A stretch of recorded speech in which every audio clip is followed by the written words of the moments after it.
Kepala Staf Angkatan Darat Jenderal TNI Maruli Simanjuntak mengunjungi food estate yang dibangun oleh Komando Strategis Angkatan Darat atau Kostrad di Ciemas, Sukabumi, Jawa Barat. Food estate ala TNI Angkatan Darat ini dibangun di tanah PT PN seluas 980 hektar dan sudah sekitar 700 hektar lahan digarap oleh TNI dan warga sekitar dengan tujuan meningkatkan ketahanan pangan Indonesia.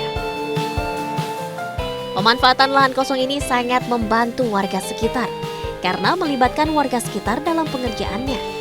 Selain pertanian yang ditanami berbagai macam tanaman hortikultura seperti padi, kedelai, jagung, dan singkong, food estate ini juga memiliki peternakan sapi dan ayam untuk ketahanan pangan. Hingga saat ini sudah ada 65 sapi dan 5.000 ayam yang diternakan di food estate ini. Food Estate Sukabumi ini menjadi pilot project pembangunan food estate oleh TNI Angkatan Darat, di mana saat ini TNI Angkatan Darat juga sudah membangun 5 proyek food estate serupa lainnya di beberapa daerah di Indonesia.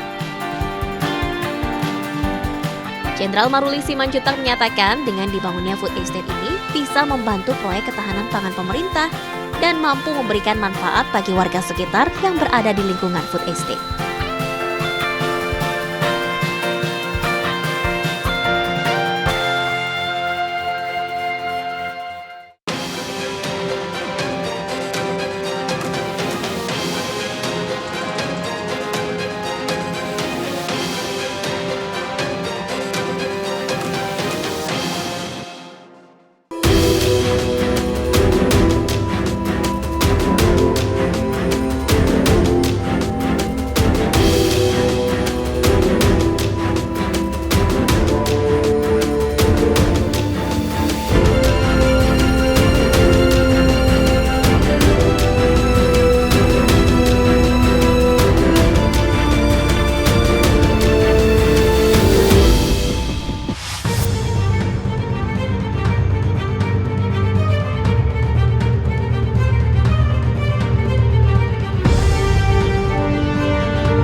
Saya akan mewawancarai Kepala Staf TNI Angkatan Darat, Jenderal Maruli Simanjuntak. Terima kasih sudah menerima kami. Jenderal, Pak Kasat, sehat Pak Kasat? Sehat, sehat. Ya, kita melihat betapa seriusnya kemudian prajurit untuk memastikan tantangan ancaman ketahanan pangan itu bisa diatasi. Dan di titik lokasi kita tadi bersama-sama di sana, ada berbagai persiapan, ada berbagai upaya yang sudah dilakukan, termasuk upaya penanaman dan penghijauan lain sebagainya. Bisa Jenderal sedikit cerita soal ini? Ya, sebetulnya ini kebetulan daerah latihan Kostrad waktu itu di sini. Oke. Kami punya lahan sekitar 700 hektar di sini. Saya kira saya punya anggota di sini, kita cobalah untuk membuat hal-hal yang untuk mendukung program pemerintah untuk ketahanan pangan. Oke. Dalam proses perjalanan itu saya ada ketemu orang PTPN 8 yang punya lahan di sini yang ditawarkan untuk kita kerjakan untuk ketahanan pangan gitu. Ya memang pada saat itu kita juga berpikir mau mulainya bagaimana. Betul. Juga mungkin sangat terbatas ya, dulu. Karena banyak sekali tantangannya Jenderal ya. Banyak sekali tantangannya. Iya. Ternyata masalah air lah, Betul. Masalah kualitas tanahnya, pupuknya kita suka cari bagaimana dan lain sebagainya. Termasuk sumber daya manusia. Termasuk sumber daya manusia, karena mereka tidak biasa mengelola yang luas. Oke. Itulah jadi kita mulai dengan segala macam dinamika. Memang pada awal-awalnya kita sudah sempat menanam jagung sampai 600 hektar. Cuma ya karena baru belajar saat itu, hasilnya tidak terlalu baik. Datang lagi El Nino, jadi makin rumit. Tapi ya terus kita kerjakan ya sekarang sudah mulai baik lah. Oke. Untuk di Ciemas sendiri berapa luas lahan yang sudah dikelola, yang sudah diaktifkan, reaktivasi, tadinya lahan mati kemudian lahan aktif oleh prajurit? Kalau bergabung dengan lahan kita itu sekitar 700-an hektar sudah bisa dikelola. Kelola. Ya. Oke. Komoditas apa saja Jenderal? Karena kita tadi lihat kan ada komoditas jagung, kemudian juga ada singkong dan hortikultura ya. Kelihatannya memang itu yang diutamakan di sini Jenderal ya. Ya, memang kita prioritasnya maunya pajale ya. Oke. padi jagung kedelai, ya, tapi kita lebih dominan di sini jagung. Oke. Kalau sawahnya yang airnya mengalir terus ya ada sekitar 150 hektar lah. 150 hektar.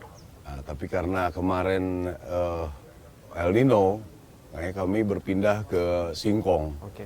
Kita punya singkong 200-an hektar, target 300 lah sekarang ini. Oke. Nah, sekarang kalau sudah musim hujan lagi, kita mulai lagi, target kita 200-an hektar jagung. Oke. Gitu. Bicara titik air, Jenderal. Tadi kita lihat ada bendungan juga yang sudah dibangun ya, Jenderal ya. Saya sih nggak kaget kalau misalnya bendungan dan irigasi ini dibangun itu dalam komandonya Jenderal. Karena Jenderal ini disebut Jenderal Air. Yuk. Kalau di NTT, kalau Pak Maruli sudah datang, disebutnya sumber air sudah dekat, begitu ya kira-kira.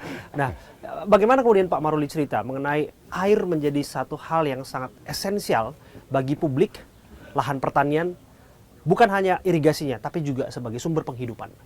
Ya, memang perjalanan kami di tentara kan sering latihan di daerah-daerah, daerah terpencil segala macam. Dan memang air bersih tidak ada, dan juga mereka untuk bertani itu tidak ada air. Disitulah saya mulai, waktu saya dan Rem itu mulai bendung air, saya mulai jalankan. Waktu berjalan saya sudah mulai banyak akses, saya mulai buka air bersih. Oke. Nah, ternyata ya itu sejalan lah memanfaatkan air itu, selain air bersih juga jadi untuk pertanian. Oke. Nah, kebetulan kita sekarang yang tadi saya sampaikan sudah punya banyak teman-teman. Kita bisa komunikasi dengan Kementerian Pertanian, Kementerian PUPR untuk membuat bendung-bendung, embung-embung semua itu gitu. Nah, kami menawarkan untuk diswakelola dengan masyarakat. Oke. Jadi kalau diswakelola dengan masyarakat, upah juga akan di situ. Oke. Masyarakat yang mengerjakan juga merasa bahwa ini untuk kehidupan mereka. Betul. Partisipasi berarti. Jiwa sekali. Jadi mereka itu betul-betul mengerjakannya dengan baik. Dan syukur ya kita sudah mendapatkan penilaian baik dari sekitar berapa belas yang kita buat. Oke. Semua program ini bisa berjalan baik. Mudah-mudahan ini tahun ini kita akan lebih gencar lagi di berbagai daerah. Nah, kalau bicara soal ancaman ketahanan pangan, Jenderal ya, pasti ada kaitannya kemudian kita bicara stunting di sana, kebutuhan gizi anak dan lain sebagainya. Karena bicara soal pasokan kan di sana ya, Jenderal. Menurut Jenderal, mengapa begitu penting seorang prajurit melakukan tugasnya dan perannya mengambil bagian di dalam proyek ketahanan pangan ini, dan utamanya untuk kemudian menciptakan masa depan Indonesia yang lebih baik, spesifik ya, mengentaskan urusan stunting? Memang kalau saya sih berpikir sederhana saja. Jadi masyarakat ini perlu kehadiran pemerintah. Jadi kalau sudah, dulu saya membuat air-air di daerah itu saya tulis semua, negara hadir untuk rakyat. Itu. Nah, dengan adanya itu, dia merasa bahwa oh saya punya negara. Betul. Itulah yang akan kita ciptakan, terus kita kasih penyampaian tentang bernegara, yang akhirnya muncul jiwa nasionalis. Itu. Nah, di bidang kemiliteran, sebenarnya sampai sekarang kan kita menganut sistem total war. Ya, perlawanan rakyat semesta. Iya. Itu, perlawanan rakyat semesta sampai sekarang konsep itu masih kita pegang. Sehingga nanti kalau kita bertempur, kita akan bertempur bersama dengan masyarakat.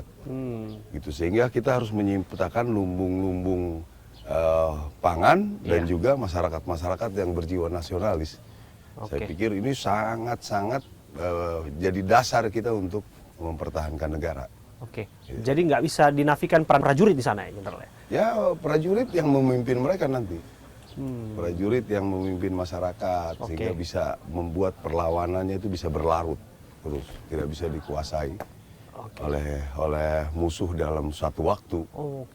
Dan itu perang berlarut ini juga kita kan sudah ada pengalaman lah, yang seperti perbandingan Ukraine dengan Rusia. Betul. Itu 1 tahun lebih, perbandingan persenjataannya 1:20 sekian.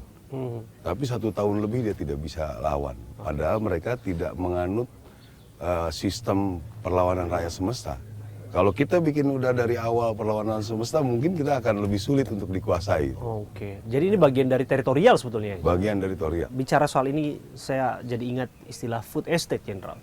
Nah, seberapa penting menurut Pak Kasat ya, food estate ini kemudian menjadi bagian yang menyangga kehidupan masyarakat?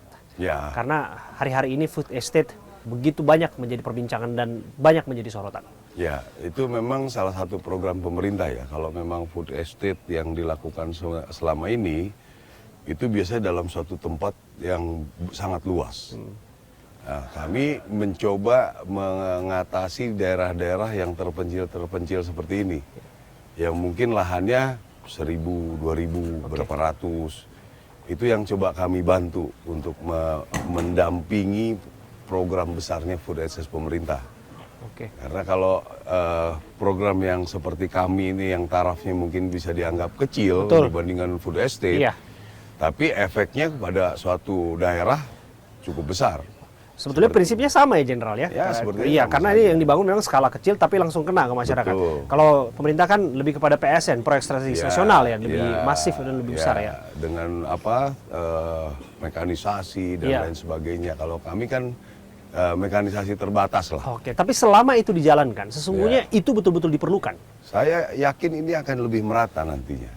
Oke. Jadi kalau udah satu tempat saja, ya di pinggir-pinggir seperti ini kan nggak bisa bekerja. Oke. Termasuk pemberdayaan sumber daya manusia yang menjadi bagian dari, Anda bisa cerita kepada kami bagaimana masyarakat berpartisipasi dan dilibatkan? Ya, memang di samping memang untuk ketahanan pangan, mereka juga butuh kehidupan seharian. Jadi mereka juga butuh pekerjaan yang bisa mereka yakini bahwa pekerjaan ini bisa sampai ke hilir. Oke. Kan bisa ada lahan, bisa ada bibit, bisa ada pupuk, bisa ada orang yang menampung. Itu yang penting sebetulnya. Nah, kita coba masuk di situ, merangkaikan semua program pemerintah yang sudah ada sebetulnya. Tapi keterbatasan personil di pemerintah, keterbatasan untuk menguasai wilayah, itu kebetulan kami punya. Gitu. Jadi sekarang kami merangkaikan semua program-program itu. Oke. Lahan di sini ada asistensi dari pertanian di bidang peternakan. Betul. Ada asistensi di bidang pertanian tergantung apa yang kita tanam. Oke. Ada dukungan bibit dan pupuk. Ada untuk dukungan air. Ada juga dari program dari pupuk untuk karbon kredit. Iya. Itu yang terus kita gabung semua di sini. Nah, sekarang kita sudah punya akses semua ini, diharapkan ini jadi pilot project-nya program pertanian yang akan kita nanti jiplak di mana-mana nih. Gitu rencana kami. Makanya kami mengadakan rapat koordinasi para asisten teritorial seluruh Kodam Rakernis untuk lihat di sini. Lihat di sini. Langsung di lokasi. Langsung di lapangan. Betul. Mereka sebetulnya tidak seperti awal kami dulu. Kami dulu meraba-raba kan. Betul. Menghubungi sana, menghubungi sini. Nah, sekarang semua tadi kan lihat sendiri. Betul.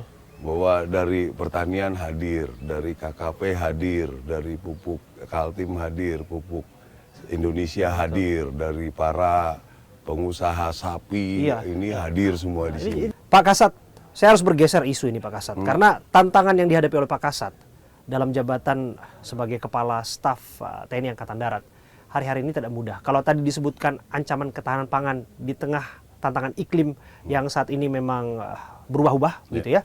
Ini juga bicara soal iklim politik yang hari-hari memanas, Pak Kasat. Iya.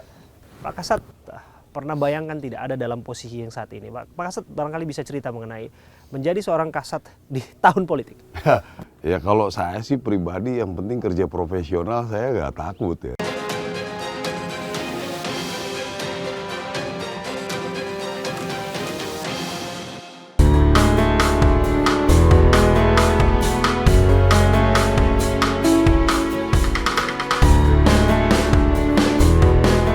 Jenderal TNI Maruli Simanjuntak dilantik Presiden Joko Widodo sebagai Kepala Staf Angkatan Darat atau KSAD pada 29 November 2023 silam. Maruli Simanjuntak adalah lulusan Akpil tahun 1992, mempunyai spesialisasi dalam bidang infanteri.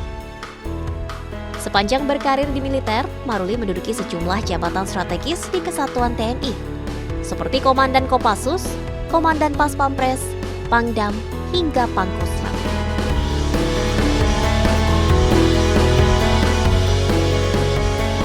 Menantu Menteri Koordinator Bidang Kemaritiman dan Investasi Luhut Binsar Panjaitan ini lahir di Bandung pada tanggal 27 Februari 1970.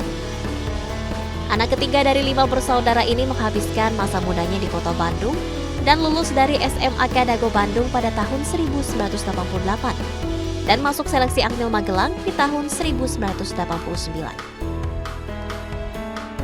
Setelah menimba ilmu kemiliteran dengan spesialisasi di bidang infanteri, Maruli dinyatakan lulus dan diwisuda pada 1992. Ia menyandang pangkat Perdana Letnan II dan ditempatkan Kesatuan Infanteri. Perjalanan karir Maruli pun di Kesatuan TNI terbilang mulus dan berhasil menduduki berbagai posisi dan jabatan strategis di lingkungan TNI. Di tahun 2002, suami dari Paulina Panjaitan ini mengemban amanah sebagai Komandan Detasmen Tempur Cakra. Pada 2008, Maruli dipercaya menjadi Komandan Batalion 21 Grup 2 Kopassus, serta Komandan Sekolah Komando Pusat Pendidikan Latihan Pasukan Khusus. Di tahun 2016 hingga 2017, Maruli ditunjuk sebagai Komandan Korem 074 Waras Tratama dan meraih penghargaan sebagai Danrem terbaik dalam bidang upaya khusus atau UPSUS Ketahanan Pangan Tingkat Nasional tahun 2016. Wakil Komandan Pas Pampres diembannya di tahun 2017 dan menjadi Komandan Pas Pampres di tahun 2018. Sempat memegang tongkat komando sebagai Pangdam 9 Udayana selama 2 tahun di tahun 2020 hingga 2022, Maruli kembali dipromosikan menjadi Pangkostrat di tahun 2022 dan menjabat sebagai Kasat di November 2023.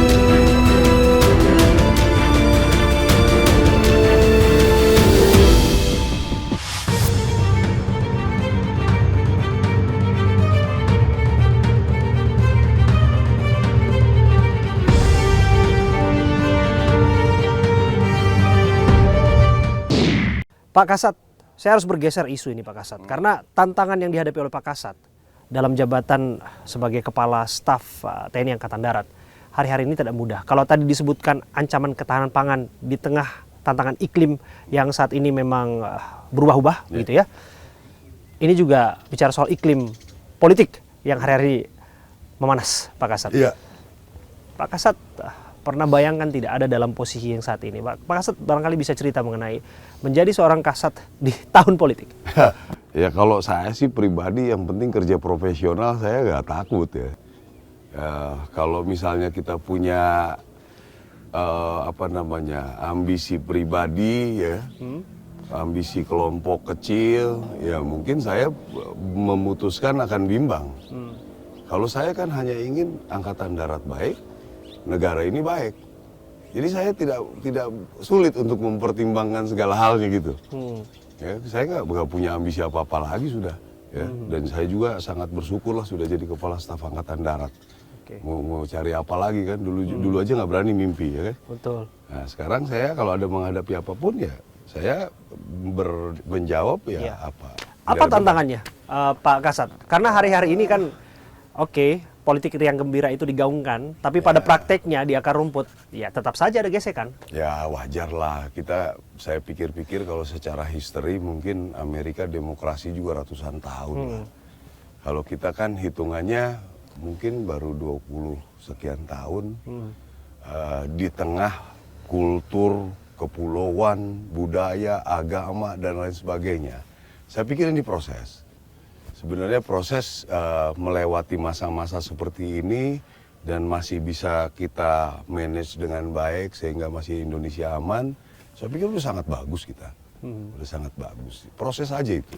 Semua proses ya? Ya, mungkin Amerika saja kalau pernah dengar tahun-tahun 60-an masih ada rasis kok. Pembantaian massal ini 60-an loh. Ya, kita di kondisi sekarang sudah sangat baik lah.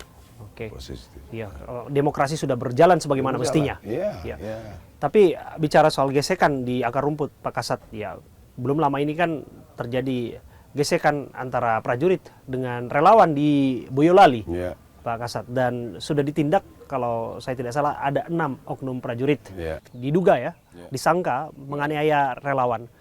Pak Kasat bisa kasih penjelasan tidak mengenai ini? Ya, saya kan ngerti lah di lapangan bagaimana anak-anak muda gitu, karena perjalanan panjang saya itu juga letnan itu di batalion di kampung-kampung segala macam. Jadi saya sudah sampaikan kemarin bahwa kejadian-kejadian seperti ini dilihatlah prosesnya, janganlah dilihat di situ saja. Dan juga anak-anak muda itu ya emosi-emosi lah. Saya juga ngerti lah anak-anak motor, saya tahu anak-anak motor di Bandung zaman-zaman dulu mungkin ya kira-kira begitulah. Knalpot brong juga ngerti lah ya, knalpot bising itu. Teman-teman main saya juga anak-anak motor kalau di Bandung masih ada semua itu. Jadi ya jangan terlalu inilah, mungkin ada beberapa orang yang, ya saya juga menyadari ya pada saat itu terjadi seperti itu mungkin ada yang emosi. Merasa dia harus melindungi orang, itu hal yang wajar lah semua. Cuma saya kemarin mau memperjelas aja, udah kan nggak ada masalah juga, kemarin kan sudah saya jelaskan nggak ada masalah kok, nggak ada ini. Oke, bahwa sudah ditindak tegas para oknum pelaku, tapi yang masih menjadi cerita ketika kemudian Pak Kasat menyampaikan dalam satu forum bahwa diduga dalam kendali alkohol ada beberapa kelompok relawan yang dimaksud dan mengitari sampai 8 kali. Tapi apa yang disampaikan Pak Kasat justru dibantah oleh korban ataupun relawan yang bersangkutan yang mengatakan bahwa mereka tidak ada dalam kendali alkohol dan juga mereka merasa tidak memanas-manasi. Bagaimana? Ya namanya orang ya yang bicaranya itu ikut naik motor apa enggak, yang bicaranya ikut nongkrong sama anak-anak apa enggak, kan belum tentu mereka di situ juga. Jadi kalau dia yang dengar ceritanya duduk di tempat AC dapat laporan, sedangkan anggota saya kan jelas-jelas di situ dengan mereka, ya kan, masyarakat yang bisa ditanya dengan mereka. Ya. Jadi ya saya bilang udahlah kalau dalam kondisi-kondisi seperti ini, justru kita meredam apa yang sudah terjadi itu supaya lebih tenang kita pilpres ini gitu. Bukannya malah dinyala-nyalakan supaya masyarakat akhirnya jadi sanksi terhadap penyelenggaraan. Nah, mudah-mudahan orang-orang ini hanya untuk emosi sesaat saja. Tapi kalau saya sih pikir jangan sampai nih orang-orang yang punya pemikiran memang mengacaukan gitu. Ya ternyata kan tidak. Kemarin saya sudah bikin statement, nggak ada juga jawaban. Berarti kan, oh mungkin sesaat. Ini juga mudah-mudahan nanti penyelesaian Boyolali kita bisa berkomunikasi, silaturahmi, itu kan adat budaya kita. Ya, apakah betul orang di penjara itu jadi kapok? Belum tentu juga, ini anak-anak muda. Kalau misalnya nanti suatu saat dari kelompok Sesana, damai aja yuk, ngobrol yuk, baik-baik. Anak-anak ini nanti kita gabungkan nih, anak-anak muda tentara dengan anak-anak motor, mau bikin kreasi apa, itu. Kan bisa saja, nggak ada masalah itu di proses-proses itu. Jadi kita juga sering mendengar ada satu cara penyelesaian di kepolisian. Kalau ada pengaduan-pengaduan, ya kan, didamaikan dulu gitu loh, bukan langsung pusidang gitu ya. Tapi karena kemarin situasi lagi politik ya saya bilang udahlah biar tenang dulu. Kan sebaiknya didamaikan lah. Ya, gitu. Demi keadilan kepada korban, tidakkah kemudian memang proses hukum harus dikedepankan? Masalahnya kan si orang-orang ini apakah memang menuntutmu di penjara apa enggak? Kita lihat aja. Ya, jangan nanti sekarang kalau misalnya nih keluarganya tiba-tiba datang nih ya, langsung curiga semua, apalagi intervensi lagi, pengancaman lagi. Ini orang-orang nih ngerti di bawah apa enggak? Ngerti kultur Indonesia apa enggak? Sedangkan tadi restorasi justice-nya polisi sering didengung-dengungkan kan. Ya kan kita tidak menutup kemungkinan di daerah-daerah itu. Sekarang mereka hidup bersama nanti berapa ratus tahun ke depan kan di situ. Ya, jangan orang-orang yang dari Jakarta yang ribut gitu. nggak ngerti apa-apa itu ribut-ribut ya kan? Ya. Karena sesungguhnya ada kearifan lokal yang jangan-jangan bisa jadi solusi sebetulnya di mana-mana di Indonesia masalah Raya tersebut. ini, ya kan? Oke, mengapa saya harus membahas itu, Pak Kasat? Karena publik harus diberikan kepastian. Saya yakin betul Pak Kasat pasti juga mendengar ataupun membaca narasi mengenai ketakutan publik digunakannya alat-alat negara, TNI termasuk Polri, untuk memenangkan paslon tertentu. Melalui intimidasi, melalui pengerahan kekuatan dan lain sebagainya. Bagaimana Pak Kasat menanggapi narasi itu? Ya sebenarnya gini aja, silakan aja cari di desa mana, tanya ada nggak mereka diintervensi. Jangan ini ngarang-ngarang saya bilang orang di pusat ngarang-ngarang. Nanti ada laporan dari bawah, kita nggak bisa menang gara-gara diintervensi. Laporan itu diterima semua. Cek dong di lapangannya, betul nggak ada intervensinya? Ada tidak buktinya? Iya, ini kan kadang-kadang saya kan udah ngerti-ngerti tentang Pilpres ini. Beberapa kali saya dengan beliau jaga di Pas Pampres. Alasan yang paling enak kalau tidak berhasil merekrut massa apa? Intervensi TNI Polri. Kecurangan. Kecurangan, ya. Tapi nggak pernah mau dikontrol bilangnya. Yang pusat bilangnya mendata saja. Ya, belum tentu ada yang terjadi. Mungkin orang-orang mereka sendiri yang melaporkan. Ya, untuk excuse yang paling enak kan itu. Saya ngerti-ngerti dikit lah tentang begitu. Gitu. Jadi Pak Kasat ingin menegaskan bahwa TNI dalam hal ini Angkatan Darat netral. Sekarang saya bilang saya nggak punya pilihan. Mau pilihan apa lagi saya? Mau bikin kayak begitu merintahin. Pada prakteknya juga TNI kan memang tidak bisa berpolitik. Ya itu bisa politik. Pak Kasat. Iya. Kami kan mau masyarakat yang memilih presiden, ya kan? Presiden menunjuk saya melalui Panglima TNI. Ya kan, siapapun presiden, siapa yang terbaik ya silakan dipilih gitu kan. Nggak usah dibikin ini, saya nggak pusing juga gitu. Andai kata kemudian ada bawahan atau level prajurit yang menyimpang dari arahan Pak Kasat yang mengambil bagian dalam upaya pemenangan paslon tertentu misalnya, melanggar batas-batas yang sudah ditentukan dan lain sebagainya, apa tindakan yang akan diambil oleh Pak Kasat?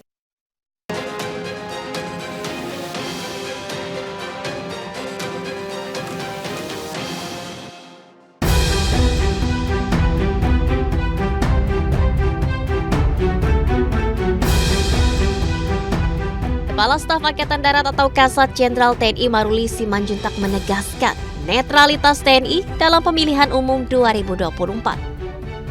Ia mengatakan akan memastikan bahwa akan ada sanksi tegas ketika ada oknum TNI yang tidak netral. Selain itu, Maruli juga menyatakan prajurit TNI yang profesional tidak akan ikut dalam arus politik karena sudah berada di koridor yang tepat.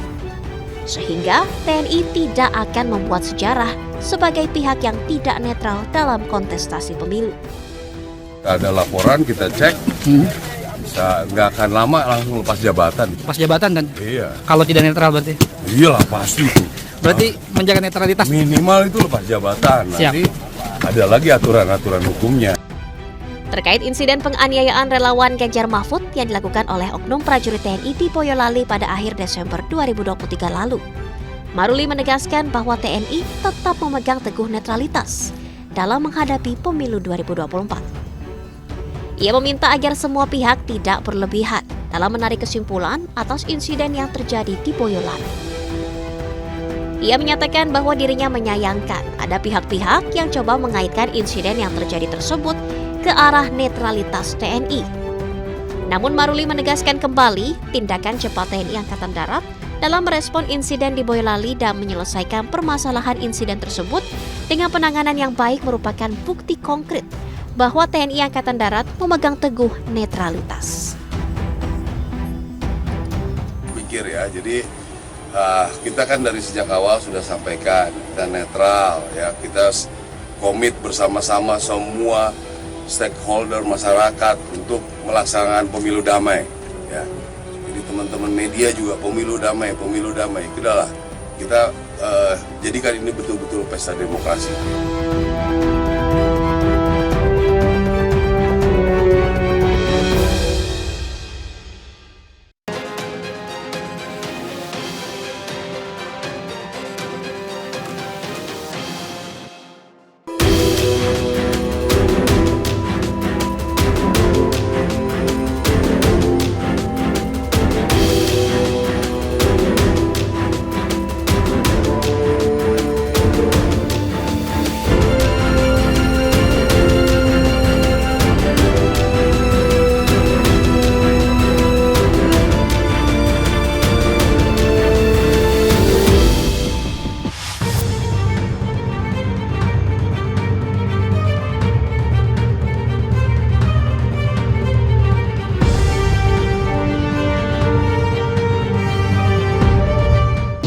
ada bawahan atau level prajurit yang menyimpang dari arahan Pak Kasat yang mengambil bagian dalam upaya pemenangan paslon tertentu misalnya, melanggar batas-batas yang sudah ditentukan dan lain sebagainya. Apa tindakan yang akan diambil oleh Pak Kasat? Udah jelas, pasti dia dipanggil, nonjob minimal. Udah pasti, ya ada bukti. Ya kan ada beberapa kejadian mungkin saya nggak bisa share di sini, yang kita panggil langsung, nonjob, kita periksa. Kita periksa, sudah ada yang jalan, Pak. Ya, sudah ada yang berjalan itu diperiksa seperti itu. Jadi nanti yang ke depan saya pikir tentara-tentara juga tidak mau menggamblingkan, nggak konyol-konyol seperti itulah untuk bisa campaign jelas-jelas, apalagi zaman sekarang foto laporan ya, kita menghadapi isu orang aja sekarang udah begini, sekarang dibilang tentara ikut-ikutan kan. Tapi sudah memetakan setidaknya Jenderal ya, potensi kerawanan daerah-daerah yang dianggap zona merah dan lain sebagainya ini diberikan perhatian khusus di tahun pemilu? Kalau di bidang itunya saya pikir masyarakat sudah cukup belajar lah. Jadi keributan-keributan seperti itu mudah-mudahan tidak ada. Walaupun ya mungkin secara teori kalau jumlahnya tipis-tipis berpotensi, ya itu teori-teori konflik lah. Betul. Tapi kalau secara umum saya coba jalan kemana-mana, mereka sudah mulai mengerti apa sih sebenarnya yang diperjuangkan. Masyarakat sudah cerdas begitu ya? Udah mulailah, ya udah mulailah mengerti. Sekarang kan kita mengalami masa yang kemarin, masa terutama periode yang kemarin lah ya. Kita tahu ada yang cukup membelah, polarisasi. Sekarang sudah tidak terlalu lah, ya sudah tidak terlalu kalau menurut saya sih.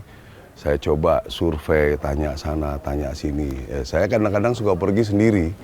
Saya tanya langsung, saya bukan berdasarkan laporan. Ya, saya ketemu teman-teman lama saya ngobrol di warung. Saya ketemu teman SD, SMP, SMA. Ya, gimana kondisi? Jangan dibilang kampanye lagi nanti. Politik sebagai suatu percakapan itu sah-sah saja. Karena itu adalah bagian dari demokrasi. Tapi pada bagiannya, alat-alat negara berada pada relnya. Itu yang ingin disebutkan. Itu harus, harus. Dan masyarakat diberikan keluasaan dan kebebasan, kemerdekaan untuk menentukan pilihannya. Tanpa intimidasi, tanpa paksaan, bahkan tanpa bujuk rayu, pakai politik uang dan lain sebagainya. Ya, sekarang kan kita kalau misalnya di tentara, mau menjanjikan apa? Mau ngancam sekarang. Mana berani kita ngancam orang sekarang ini? Ya, ngomong mulut aja ada yang dengar 2-3 orang udah laporan dia. Kalau lewat telepon sudah selesai kita. Bisa direkam. WA apalagi. Ya. Jadi ya tidak sesimpel itulah kalau ada yang seperti itu juga. Ya. Jadi agak-agak kita itu sudah jelas di koridor-koridor yang sangat membatasi untuk kita dipaksa untuk profesional gitu. Gitu kira-kira. Dan pengawasan publik hari-hari ini sudah begitu masif ya. Sudah masif sangat. Pak Kasat, sehingga pada akhirnya sangat kecil hal-hal demikian bisa dilakukan. Ya. Pak Kasat, terakhir ini menjadi kepala staf TNI Angkatan Darat di tahun politik, banyak orang yang bilang itu jabatan yang ngeri-ngeri sedap itu, Pak Kasat, Jenderal. Iya. Bagaimana mentalitas secara pribadi? Ya itu yang saya sampaikan tadi ya. Jabatan ini bisa ditunaikan dengan baik. Ya itu yang saya sampaikan tadi. Kalau saya sih tidak ada kepentingan pribadi. Maksudnya saya bagaimana tugas saya selaku di Angkatan Darat, pembina kekuatan Angkatan Darat, bagaimana supaya anggota saya bisa berlatih dengan baik, bagaimana tingkat kesejahteraan mereka bisa lebih baik dengan program-program lebih efektif, efisien, ya. Itu apalagi nanti ya kita coba banyak hal lah di Indonesia ini sebenarnya. Kita punya peluang-peluang untuk tidak hanya bersandar di anggaran. Itu yang coba kita kelola. Seperti hal-hal seperti ini, kalau nanti kita bisa menanam dengan masyarakat, itu kan menjadi nilai ekonomi. Nilai ekonomi itu kesejahteraan pribadinya ada, mudah-mudahan bisa kesatuan, kan gitu aja. Luar biasa. Terima kasih. Sekali lagi, terima kasih Kepala Staf TNI Angkatan Darat, Jenderal TNI Marudi Simanjuntak, yang jelas kemudian Pak Kasat akan menampilkan tentu saja menunaikan tugasnya di tahun politik yang tentu saja tidak mudah. Kemudian juga ada tugas-tugas lain termasuk ketahanan pangan dan sebagainya, dan kita akan lihat bagaimana sepak terjang dari Jenderal TNI Maruli Simanjuntak. Mewakili kerja yang bertugas, saya Abraham Silaban pamit undur diri. Terima kasih. Sampai jumpa.